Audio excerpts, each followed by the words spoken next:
Hey, welcome back. So, we got to cut some 16 footers today, and I got to do something a little bit interesting, so I figured I'd video it instead of just videoing the milling. And I want to talk a little bit about those resharp blades. So, if you look at the bands that I sharpen, you've seen the videos on my channel. Say hi to Danny. Hi, Danny. Hey, buddy. Danny likes to chase squirrels, so he's not allowed to have free rein out here. I can put him on the lead in the backyard, but I don't want to torture him right now. So if you look at this band right here, so I want to talk about this for a second. It's a Norwood Sabertooth band that's been resharpened by me. You can watch the videos of doing it. You can see that it's been used, and then you can see, hopefully, if it shows up in focus, that it's been sharpened. And the question is how well do the resharp bands last, right? This right here is a bunk of 680 board feet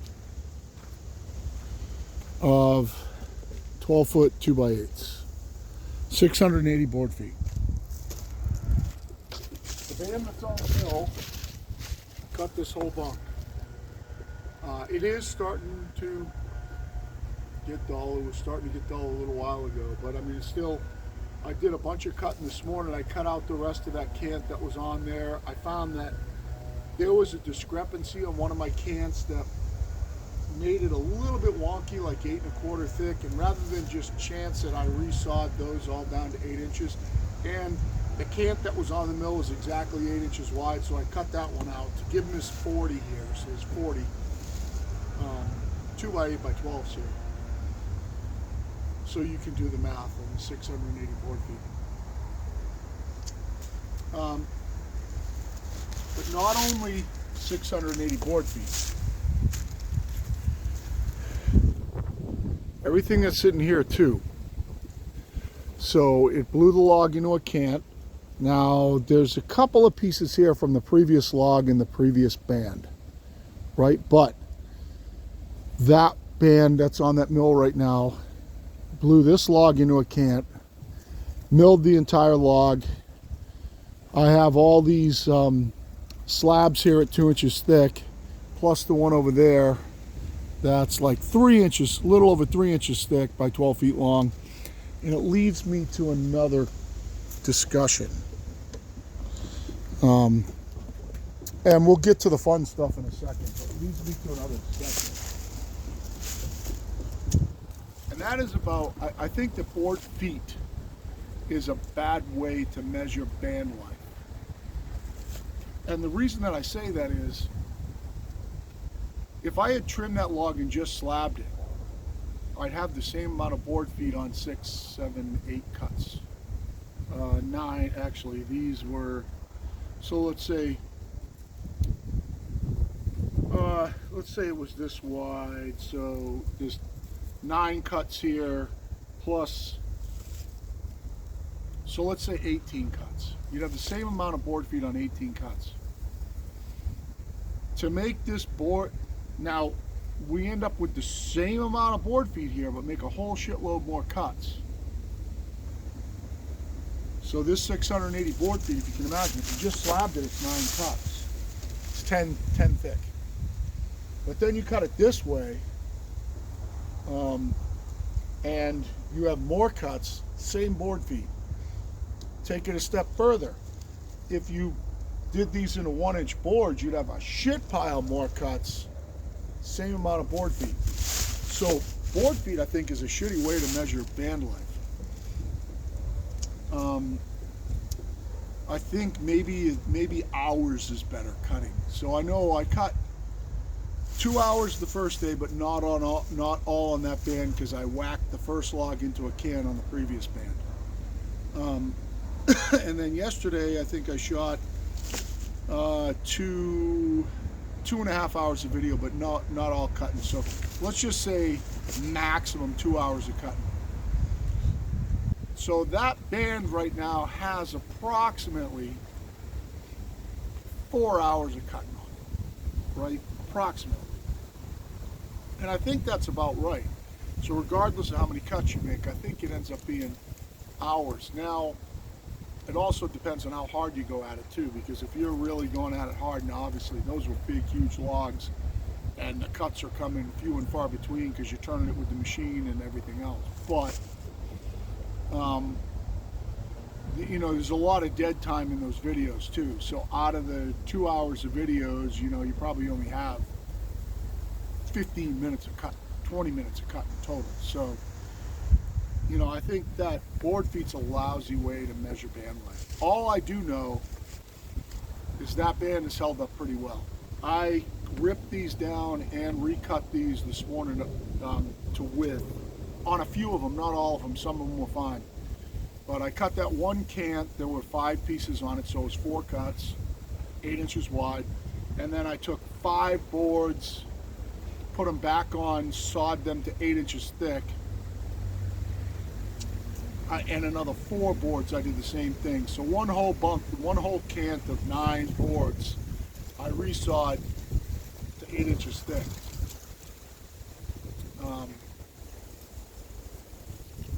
And on the resaw cuts, it cut pretty flat. The place that it doesn't cut flat is in super wide cuts, where it's really loading and you can hear the mill making a bunch of noise and it's not really running great. And that's when you really hear the band starting to get tired, in big, huge wide cuts, bigger than this mill's supposed to make. So I want to point that out. And I am going to be switching bands. I'm going to try to, if I can, get this log that I got to put on the mill into a cant before I switch bands. You know, you can see on these how good they were cutting, how good that one band was cutting overall. You know, still cutting pretty smooth on these. These were the final pieces that I cut. Just it'll get wavy. It's also pine with knots in it. But what we're doing now is I need a 16-foot log. Okay, now I have some brand new 20 and 16 footers up there, but I don't want to cut a brand new one if I don't have to. Plus they're kind of small. Originally I needed 6 16 footers, but I think I only need 3 because he mixed in some 8s that I cut him a few extra 12. So I think I only need 3 16 footers. Now I've had this log in this pile for a while. In the pile for a while. It's a little funky on the outside. The center is nice and solid. And I think this log right here, I believe, is over 16 feet. The log's going to peel off there. I think it's closer to 20. And what I'm going to try to do is I'm going to try to wrap a chain around this and pull this log out of the pile. I'm not sure if I can. It does have some weight on it. If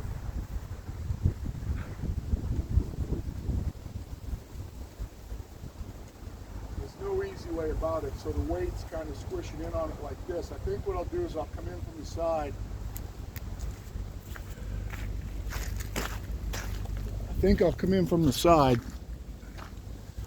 And I'm going to take and push that one off the top, if I can get in here without moving everything. Push that one off the top, and then maybe try to get in there with the forks and take those 2 and just kind of shove them over from the side. And then wrap a chain around this and see if I can just drag it straight out of the pile. When I drag it out, I'm probably going to pull out what's on top of it, so I'll just have to pay attention to that. But let's see if this machine has the ass to do it. So you know that those logs are crushing in on it this way, and these logs are all, at least that one right there, is crushing in on it this way. It looks like it's only that one because those down there have kind of an air gap. So I actually think it'll come out, but if I could get that top one right there just rolled off that side with the forks real quick, I have to come in like this and try to push it over. Maybe pick it up from the end and try to flop it. I think we can pull this out. So we're going to try that first. Obviously, just in this video right here, if you just want to watch milling, it ain't all going to happen in this video. I don't even know if I will get to milling in this video. So you're kind of looking back into the sun, so I'm going to pull you over to the other side. My goal has been to clean out the back side of this pile. The logs that have been here the longest, these are all brand new, as you can tell from looking at them. So actually, I'm going to put you over here. Let's get you a wider angle view. You're a little further away, but let's get you a wider angle view. So I'll put you here, and what I'm going to do is I'm going to come in. I'm going to wrap a chain around that, and then I'm going to come in with a bobcat before I hook up to the chain and see if I can roll that log over. Let's see if we can pull the whole thing down. Big log.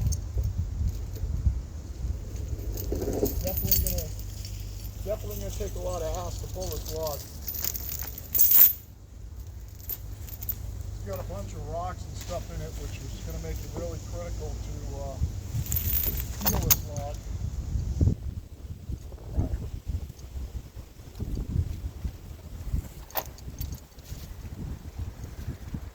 It's gonna make it really important to peel this log after I get out of here.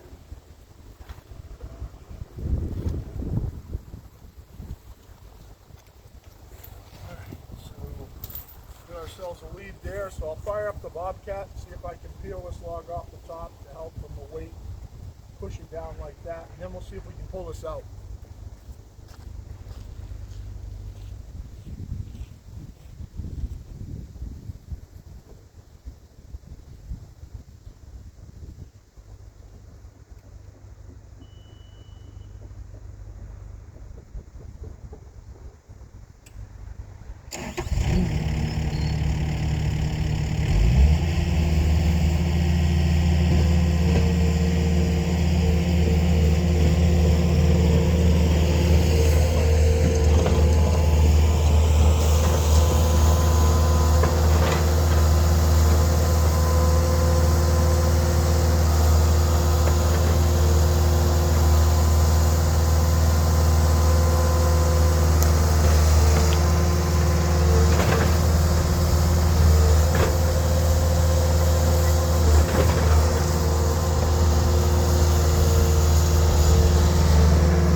So yeah, I pulled it out. It's definitely longer than 16 feet, but I'll tell you this, it's not very friggin' straight. That kind of stinks. It's got some twists and turns to it. Let's put a tape measure on it. If it's 16 feet up to, I don't know if you can see how bad it goes up right here. It's probably not going to show up great in the camera, but right here, it really goes up like this.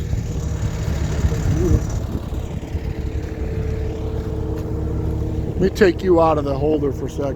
I'll show you, because it's not going to show up good on this.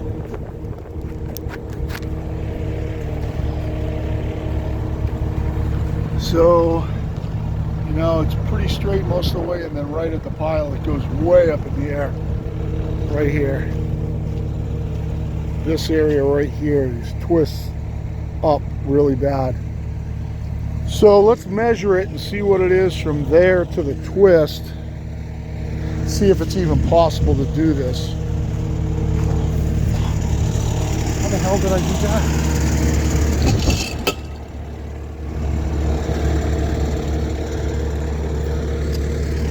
Fill my cold room. Bitch. So let's see what we got here. Hopefully it's like 16 feet to right there. Let's see. 15. So it's 16 right here. So, you know, it still might work, because I only got to get 3 out of it. It might be okay. I'm going to try it. So I'm going to pull your tripod out of the way, get you guys back in the tripod, probably pause you for a minute, go refill my cold drinks. I spilled it all over the ground. Yeah, looking at it from here, I think I got 3. I think I have 3 boards in that. So what I'll do is I'll unchain it. I'll come in from the side. We'll grab it out of there without getting a ton of mud on it. We'll cut it off at like 16.6. I can't. 16.6 is too long. Like 16.4. So I think that's pretty much all I can cut on the mill is 16.4. So we'll cut it off at like 16.4, 16.3. Maybe even trim both sides. And then get it up on the mill. So get you back in the tripod. I'm probably going to pause you for a few minutes. When you come back, we'll be hopefully cooking with gas. So be ready to cut this thing.